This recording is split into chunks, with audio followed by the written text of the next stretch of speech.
Hello everyone. आज हम पढ़ने वाले हैं क्लास 10 के टॉपिक क्वाड्रेटिक इक्वेशन के बारे में।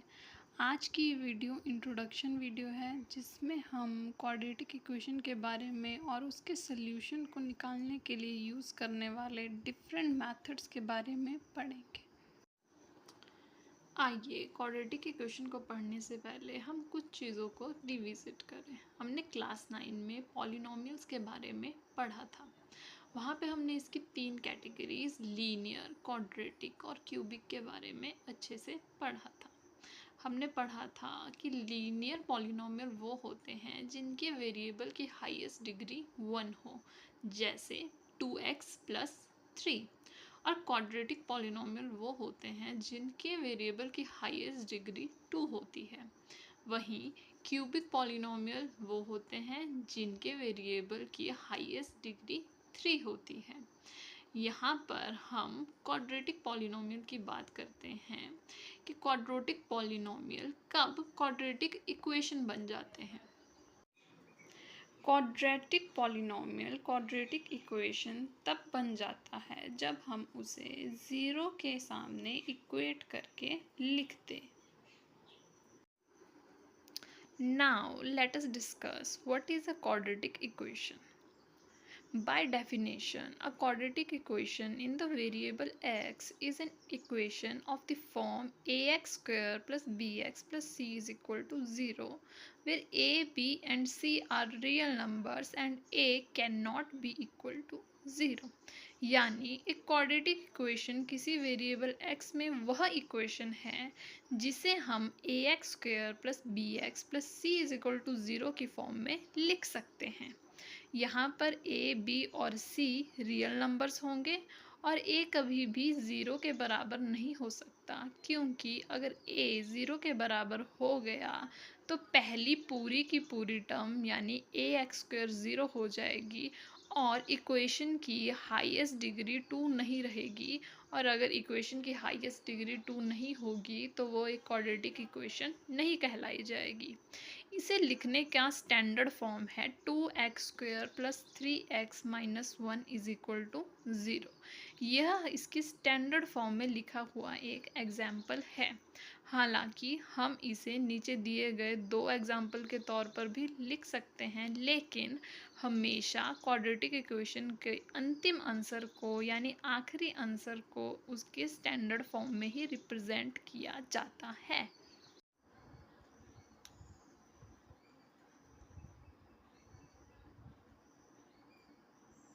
सॉल्यूशन ऑफ क्वाड्रेटिक इक्वेशन के बारे में एक एग्जाम्पल के थ्रू समझते हैं।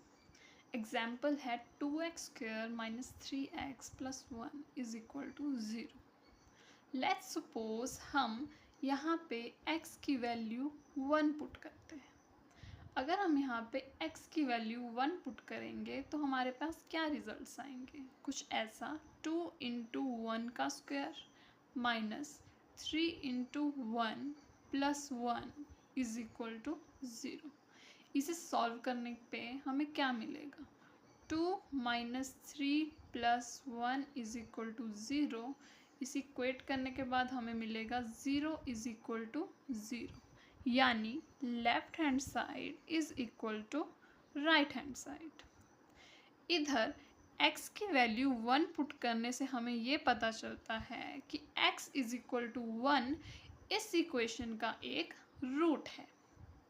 इसी तरीके से जब हम पॉलिनोमियल्स की बात करते हैं वहाँ पे हम रूट की बजाय उसे उस क्वाड्रेटिक पॉलिनोमियल का ज़ीरो कहते हैं। वहाँ पे ज़ीरोज़ ऑफ क्वाड्रेटिक पॉलिनोमियल, यहाँ पे उसी चीज़ को हम रूट ऑफ क्वाड्रेटिक इक्वेशन के नाम से जानते हैं। इसे रिप्रेजेंट करने के लिए डेफिनेशन की टर्म्स में डेफिनेशन के तौर पे हम क्वाड्रेटिक इक्वेशन के रूट को अल्फ़ा से रिप्रेजेंट करते हैं। इसे स्टैंडर्ड इक्वेशन की फॉर्म में कुछ ऐसे लिखा जा सकता है। ax alpha square plus b alpha plus c is equal to 0। Standard equation में हम इसे x से रिप्लेस कर देते हैं। यहाँ ये अल्फ़ा हमारी standard equation ax² plus bx plus c is equal to 0 को पूरी तरीके से सेटिस्फाई करता है। अल्फ़ा की जो भी वैल्यू हम स्टैंडर्ड इक्वेशन में पुट करेंगे, रिजल्ट में हमें हमेशा left hand side right hand side के बराबर देखने को मिलेगी। अब हम बात करेंगे solution of quadratic equation by factorization method से। आइए सॉल्यूशन ऑफ क्वाड्रेटिक इक्वेशन में आगे बढ़ें। क्वाड्रेटिक इक्वेशन के सॉल्यूशंस को दो तरीके से निकाला जा सकता है, जिसमें पहला है फैक्टराइजेशन मेथड। फैक्टराइजेशन मेथड को ही मिडिल टर्म स्प्लिटिंग मेथड भी कह दिया जाता है, क्योंकि इसमें क्वाड्रेटिक इक्वेशन की मिडिल टर्म को स्प्लिट करके यानी दो हिस्सों में तोड़कर कुछ सॉल्यूशन निकाला जाता है। आइए इसे एक एग्जाम्पल के थ्रू समझें। हमारा एग्जाम्पल यहाँ पर है 2x² minus 5x plus 3 is equal to 0। हमारी इक्वेशन में मिडिल टर्म -5x है। -5x को हमें दो टर्म्स में इस तरीके से तोड़ना है जिससे हमें सॉल्यूशन मिल सके, लेकिन इसे तोड़ने का एक तरीका होता है। फैक्टराइजेशन मेथड में अक्सर हम क्वाड्रेटिक इक्वेशन की फर्स्ट टर्म और लास्ट टर्म को देखते हैं। इधर फर्स्ट और लास्ट टर्म 2x² और 3 दी गई है। हमें मिडिल टर्म को कुछ इस तरीके से तोड़ना है, जैसे जब हम फर्स्ट और लास्ट टर्म को मल्टीप्लाई करें तो हमारे पास आएगा 6x²। तो जब हम मिडिल टर्म को दो टुकड़ों में तोड़ेंगे तो उन दोनों हिस्सों को मल्टीप्लाई करके भी 6x² ही आना चाहिए, तभी हमारा फैक्टराइजेशन मेथड अप्रूव होगा। दूसरी बात, जब हम उन दो हिस्सों में उसे तोड़ेंगे तो वो दो हिस्से टूटकर फिर से मिडिल टर्म के एडिशन और सब्ट्रैक्शन में आने चाहिए। ये हम यहाँ पे क्या बात कर रहे हैं, इसे क्वेश्चन करते करते समझते हैं। जैसे हमारे पास इक्वेशन है 2x² minus 5x plus 3 is equal to 0। यहाँ पर फर्स्ट टर्म और लास्ट टर्म 2x² और 3 थी। मैंने अभी कहा कि इनका मल्टीप्लाई करके 6x² आना है। तो जब हम मिडिल टर्म यानी 5x को तोड़ें तो वो टूटकर भी 6x² ही बनने चाहिए। और दूसरी कंडीशन कि जब उन्हें हम ऐड या सब्ट्रैक्ट करें तो हमारे पास फिर से -5x ही बन के आना चाहिए। जैसे अगर मैं 5x को तोड़ दूँ 2x और 3x में, तो इन दोनों का मल्टीप्लाई करके 6x² ही आता है। लेकिन जब मैं इन्हें ऐड कर रही हूँ तो मेरे पास पॉजिटिव 5x निकल के आ रहा है, लेकिन ऊपर नेगेटिव 5x दिया गया है। या अगर इन्हें मैं सब्ट्रैक्ट कर दूँ तो मेरे पास -x ही रह जाएगा। यानी मुझे इन्हें ऐड ही करना है, लेकिन माइनस का साइन लाने के लिए मैं दोनों के साथ माइनस का साइन लगा दूंगी। माइनस माइनस प्लस हो जाएगा और इनके पास बड़े का साइन यानी -3x का साइन -5x में लग जाएगा। तो इस मेथड में हम इसे कुछ इस तरीके से करेंगे। इस स्टेप के आगे हम इस क्वेश्चन को फर्स्ट टर्म को एज इट इज़ लिख देते हैं, लास्ट टर्म को एज इट इज़ लिख देते हैं, equal to as it is लिख देते हैं, मिडिल टर्म को स्प्लिट कर देंगे -2x और -3x में। तो ये बन जाएगा -2x -3x। तो पूरी की पूरी इक्वेशन बन जाएगी 2x² minus 2x minus 3x plus 3 is equal to 0। Next step हमारा रहता है पहली दो टर्म्स का एक पेयर बनाना और लास्ट दो टर्म का एक पेयर बनाना। हम पहले एक पेयर में से कुछ कॉमन देखेंगे। हम देखते हैं कि दोनों के पास ही 2x और 2x है, तो इसमें से 2x कॉमन आ जाएगा और अंदर सिर्फ रह जाएगा हमारे पास फर्स्ट टर्म के पास, क्योंकि 2x² था तो 2x बाहर निकलने पे यहाँ पे सिर्फ एक x रह जाता है, तो यहाँ पे बचेगा x और यहाँ पे क्योंकि हमने पूरा का पूरा 2x ही बाहर निकाल लिया है तो यहाँ पे बचता है सिर्फ माइनस का 1। यही सेम ब्रैकेट दूसरी साइड भी बनता है, यानी यहाँ पे हर कॉस्ट पे x माइनस 1 ही आना चाहिए। जब x माइनस 1 अंदर आएगा तो बाहर रह जाएगा 3, लेकिन कैसा, पॉजिटिव या नेगेटिव? तो हम यहाँ देखेंगे कि जब हम यहाँ पे माइनस का 3 बाहर लेंगे तो यहाँ पे पहली टर्म पे x पॉजिटिव और दूसरी टर्म पे माइनस का 1 आता है और ये आ जाएगा इज इक्वल टू 0। लेकिन यहाँ पे सल्यूशन यानी अभी तक x की वैल्यू हमें नहीं मिली है, तो उसके लिए हम आगे क्या करते हैं, हम फिर से इनका कॉमन निकालते हैं। इस वाली टर्म में भी x माइनस 1 है, इस वाली टर्म में भी x माइनस 1 है, तो दोनों के पास x माइनस 1 कॉमन आ गया। फिर इनके पास दूसरे में क्या बच गया, इसके पास 2x एक्स्ट्रा है, इसके पास माइनस 3 एक्स्ट्रा है, तो दूसरे ब्रैकेट में बच जाएगा 2x minus 3 is equal to 0। हम यहाँ से x की वैल्यू कैसे निकालेंगे, हम दोनों ही जो हमारे पास फैक्टर्स दिए गए हैं x माइनस 1 और 2x माइनस 3, इन दोनों को ही इक्वेट कर देंगे 0 के बराबर। तो इक्वेशन कुछ बन जाएगी x minus 1 is equal to 0 और दूसरी आ जाएगी 2x minus 3 is equal to 0। यहाँ पे हम सिंपल अलजेब्रा के रूल्स लगाएंगे। जब 1 इक्वल टू के परे चले जाएगा, दूसरी तरफ चला जाएगा, तो यहाँ पे क्या बन जाएगा, ये बन जाएगा x इज इक्वल टू 1 और इधर बन जाएगा 2x इज इक्वल टू 3 और x की वैल्यू यहाँ पे आएगी 3/2। तो हमें यहाँ से ये पता चला कि यहाँ पे x की दो वैल्यूज़ पॉसिबल है, that is first is x plus x is equal to 1 and second is x is equal to 3/2। यहाँ से हमें ये भी पता चलता है कि क्वाड्रेटिक इक्वेशन के दो रूट्स पॉसिबल हैं, वे जैसे कि लीनियर इक्वेशंस के एक रूट, क्वाड्रेटिक इक्वेशन के दो रूट और क्यूबिक इक्वेशन के हमेशा 3 रूट्स पॉसिबल होते हैं। यानी कि हम कह सकते हैं कि जितनी उसकी हाईएस्ट डिग्री होती है उतने ही रूट्स हमेशा उस इक्वेशन के पॉसिबल होते हैं। यानी क्वाड्रेटिक इक्वेशन जिसकी हाईएस्ट डिग्री 2 है उसके हमेशा 2 रूट पॉसिबल होंगे।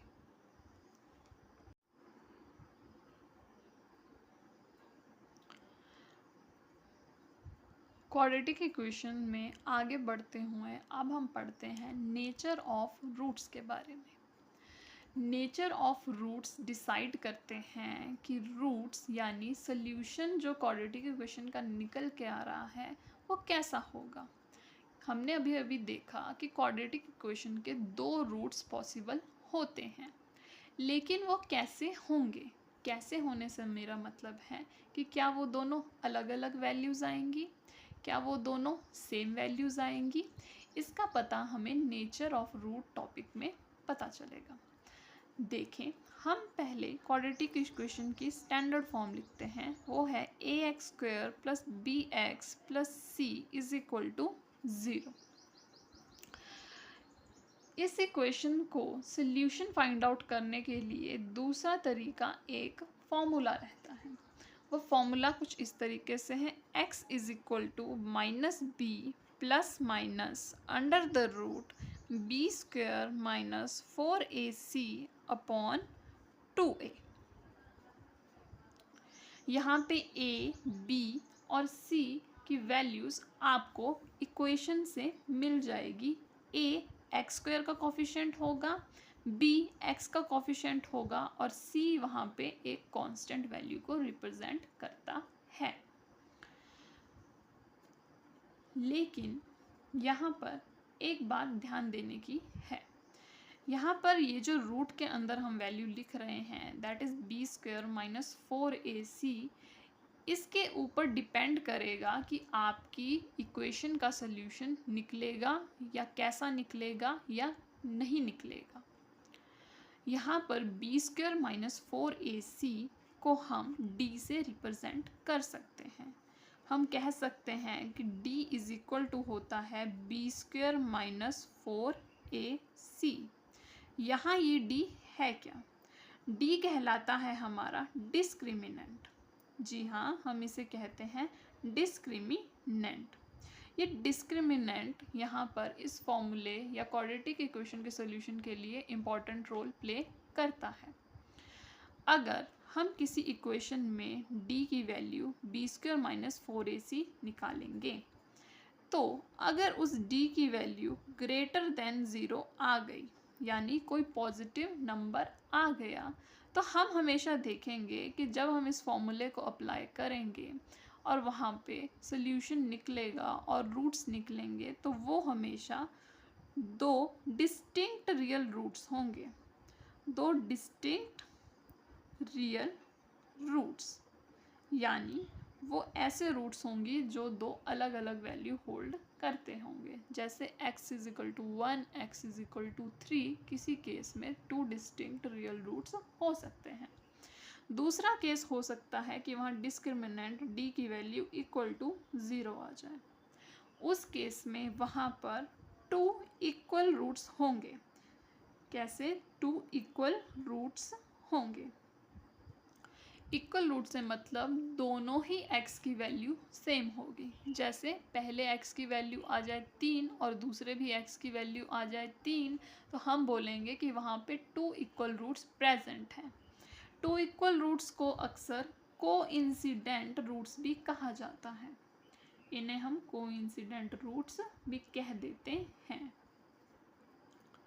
तीसरी पॉसिबिलिटी है कि वहाँ पर d की वैल्यू लेस देन 0, यानी कोई नेगेटिव नंबर आ जाए। मान लीजिए किसी केस में आपके पास d की वैल्यू -3 आ जाती है, तो हम कहेंगे कि वहाँ पर d की वैल्यू लेस देन 0 है। वहाँ पर कोई रियल रूट पॉसिबल नहीं होता, यानी वहाँ पर रूट्स नहीं निकल सकते। उस क्वाड्रेटिक इक्वेशन के कोई सोल्यूशन नहीं हो सकते। ये हमने देखा नेचर ऑफ रूट्स के बारे में। आइए इन तीनों कंडीशन को एक एग्जाम्पल के थ्रू समझें। पहला केस, जब d की वैल्यू ग्रेटर देन 0 आ जाए। एक क्वाड्रेटिक इक्वेशन के थ्रू इसे समझते हैं। एग्जाम्पल मैं ले रही हूँ x² minus 5x plus 6 is equal to 0 का। ये एक क्वाड्रेटिक इक्वेशन है। जब हम यहाँ पे डिस्क्रिमिनेंट d की वैल्यू निकालेंगे, तो d का फॉर्मूला होता है b² माइनस 4ac। इस इक्वेशन में a, b और c हमें क्या दिया गया है? a की वैल्यू होती है x² का कोफिशिएंट, यहाँ पे उसकी वैल्यू है 1। b की वैल्यू होती है x का कोफिशिएंट, उसकी वैल्यू यहाँ पे दी गई है -5। और c होता है हमारा कांस्टेंट, जो यहाँ पे दिया गया है 6। जब हम यहाँ पे डिस्क्रिमिनेंट निकालेंगे और इस फॉर्मूले में इसे पुट करेंगे, तो आ जाएगा d is equal to b² that is 5 का square minus 4 into a that is 1 into c that is 6।